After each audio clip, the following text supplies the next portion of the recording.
Oh Charlotte Lord. Flair it has been reported that Charlotte Flair has reportedly signed a new WWE contract extension. It is rumored to be for an historic amount. We don't know what that amount is. However, we do know that she's signed a contract extension. I think presumably she is the highest paid women's star in the WWE.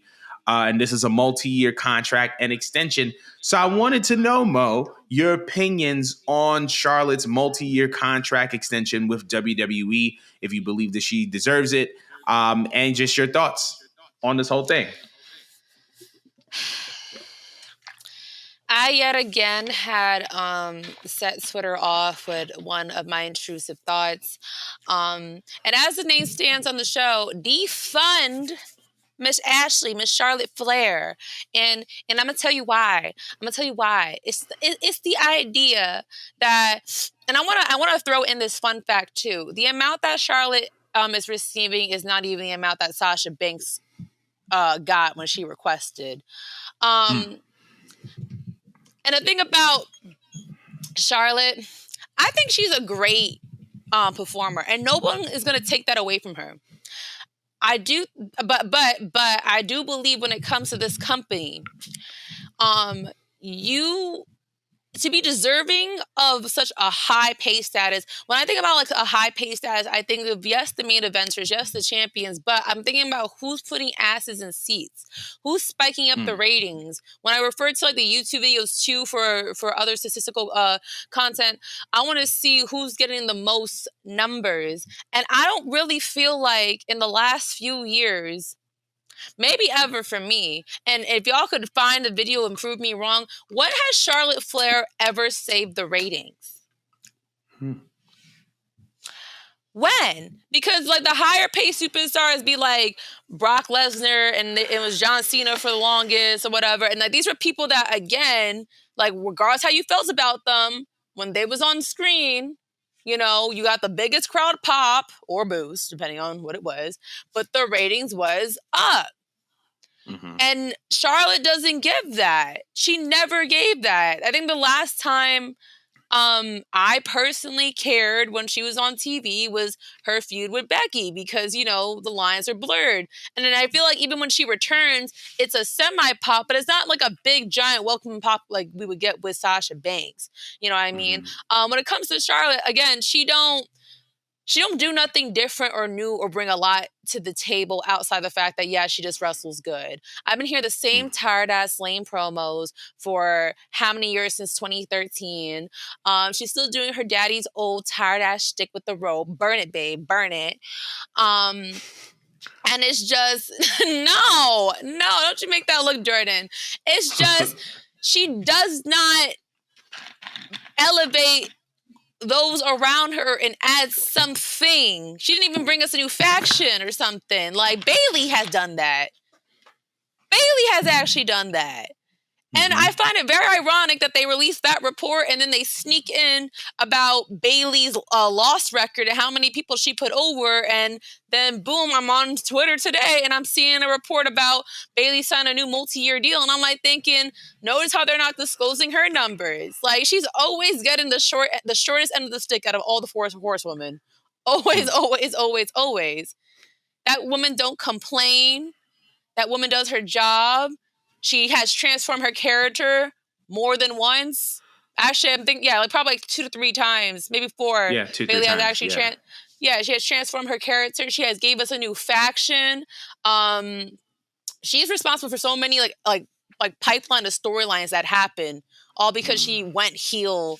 I mean, she gave us that brilliant fucking era during the pandemic where we got to see double champions and stuff like that. She gave Asuka one of the coolest like main roster like runs and like TV time. I don't know. I just feel like someone like Bayley is more deserving because she's a workhorse, and I have seen Bayley actually like get the ratings up. Or even Rebecca.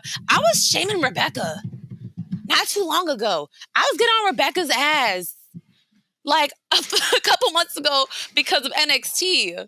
and how mad I was about that. But now when I look at the overall grand scheme of things, similar to Bailey, she does her job. She might have complained here and there, but like she spikes the ratings.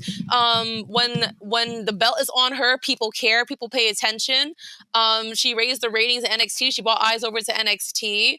I mean, hell, she put on a classic with freaking Trish Stratus and got her off her yoga mat. Like, how are those off her yoga two? mat. Yes. Got her off the goddamn yoga mat and all those aerobic videos she be putting out and shit. Okay. How the hell did Charlotte supersede both of these people? Like, again, you can't take away the value of her wrestling, but I don't think she's really that girl, and she's not as deserving. I would actually arguably put ahead Becky, Bailey, even Bianca with all the work that she's done since like WrestleMania 36, 37? Was it 37? Yes, since then, 37. The amount of work that Bianca has done, I feel like that surpasses all the stuff that Charlotte has done, and she actually helped bring ratings. But I want to hear your rant, not your rant. I want to hear your take on this, Jordan, as I am very frustrated, and I'm ready to defund Ashley. Well, I don't really have a rant because I don't really have anything that's going to contrast anything you said. I feel like this is I know why Charlotte got this bag. You know who signed with AEW on November 2nd? Tell me, Jordan. Her daddy. That's why she got the largest contract extension of any woman in WWE. Her husband's over there. Her father's over there. If you let the contract expire, and we know Tony isn't scared to spend a bag.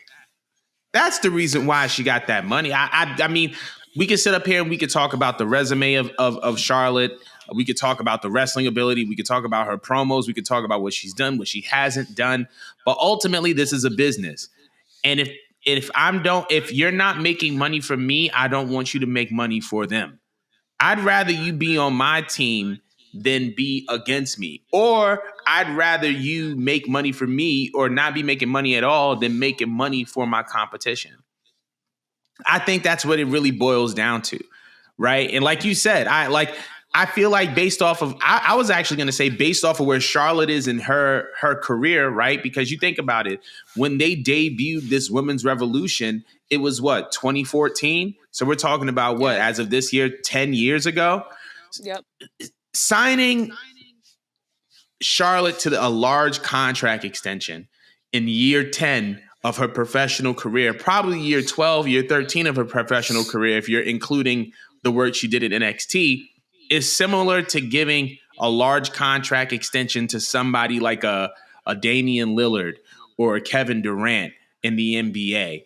These are guys that are established, that have gotten their wins. But if you're a company focusing on youth, you're probably going to lean more towards signing younger talent than you are trying to sign established names.